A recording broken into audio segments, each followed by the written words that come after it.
माननीय supreme court का आज एसआईआर के ऊपर जजमेंट आ गया है। जो इलेक्शन कमीशन की दलीलें थी माननीय सुप्रीम कोर्ट ने उसको एक्सेप्ट किया, जो हमने दलील दिया था उसको भी एक्सेप्ट किया है। माननीय सुप्रीम कोर्ट ने कहा ये एसआईआर बिल्कुल संविधान के अनुरूप है, रिप्रेजेंटेशन ऑफ पीपल एक्ट के अनुरूप है, कंडक्ट ऑफ इलेक्शन रूल के अनुरूप है और ये एसआईआर बिल्कुल आवश्यक है, फ्री एंड फेयर इलेक्शन के लिए जरूरी है। एक और भी महत्वपूर्ण कार्य किया है माननीय सुप्रीम कोर्ट ने जजमेंट में कहा है कि इलेक्शन कमीशन के पास वो आंकड़ा है जिन लोगों का नाम कटा है, उन सारे डिटेल्स को, उन सारे नामों को वो ट्रिब्यूनल को दे दें, जिससे ट्रिब्यूनल में जाके उनका कंफर्म हो जाए कि जिन लोगों का नाम कटा हुआ है उसमें से कितने भारतीय हैं और कितने विदेशी हैं। एसआईआर के आधार पर ये नहीं स्टेब्लिश हो सकता है कि हाँ जितने नाम कटे हैं वो सारे के सारे विदेशी हैं। तो इसलिए जिन लोगों का नाम कटा है वो सारा का सारा डिटेल सिटीजनशिप के लिए जो ट्रिब्यूनल बना है वहाँ दे दिया जाएगा, गृह मंत्रालय को दे दिया जाएगा और वहाँ फिर उनके सिटीजनशिप की जांच होगी कि वास्तव में उसमें कितने भारतीय हैं। जो भारतीय हैं उनका नाम जुड़ जाएगा और जो विदेशी हैं स्वाभाविक सी बात है, जो सिटीजनशिप उनकी जो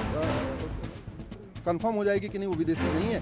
वो विदेशी हैं, तो उसके लिए होम मिनिस्ट्री अपना आगे का प्रोसेस फॉलो करेगी। माननीय सुप्रीम कोर्ट का आज एसआईआर के ऊपर जजमेंट आ गया है।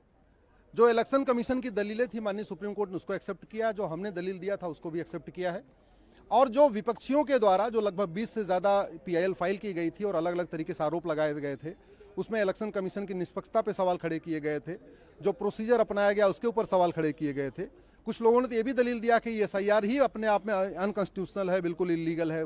उन सारे आरोपों को नकार दिया है। माननीय सुप्रीम कोर्ट ने कहा ये एसआईआर बिल्कुल संविधान के अनुरूप है, रिप्रेजेंटेशन ऑफ पीपल एक्ट के अनुरूप है, कंडक्ट ऑफ इलेक्शन रूल के अनुरूप है और ये एसआईआर बिल्कुल आवश्यक है, फ्री एंड फेयर इलेक्शन के लिए जरूरी है कि कोई भी गलत व्यक्ति का नाम वोटर लिस्ट में नहीं होना चाहिए। एक और भी महत्वपूर्ण कार्य किया है माननीय सुप्रीम कोर्ट ने अपने जजमेंट में कहा है कि इलेक्शन कमीशन के पास वो आंकड़ा है जिन लोगों का नाम कटा है, उन सारे डिटेल्स को, उन सारे नामों को वो ट्रिब्यूनल को दे दें, जिससे ट्रिब्यूनल में जाके उनका कंफर्म हो जाए कि जिन लोगों का नाम कटा हुआ है उसमें से कितने भारतीय हैं और कितने विदेशी हैं। माननीय सुप्रीम कोर्ट ने कहा ये एसआईआर के आधार पर ये नहीं स्टेब्लिश हो सकता है कि हाँ जितने नाम कटे हैं वो सारे के सारे विदेशी हैं। तो इसलिए जिन लोगों का नाम कटा है वो सारा का सारा डिटेल सिटीजनशिप के लिए जो ट्रिब्यूनल बना है वहाँ दे दिया जाएगा, गृह मंत्रालय को दे दिया जाएगा और वहाँ फिर उनके सिटीजनशिप की जाँच होगी कि वास्तव में उसमें कितने भारतीय हैं। जो भारतीय हैं उनका नाम जुड़ जाएगा और जो विदेशी हैं स्वाभाविक सी बात है, जब सिटीजनशिप उनकी जब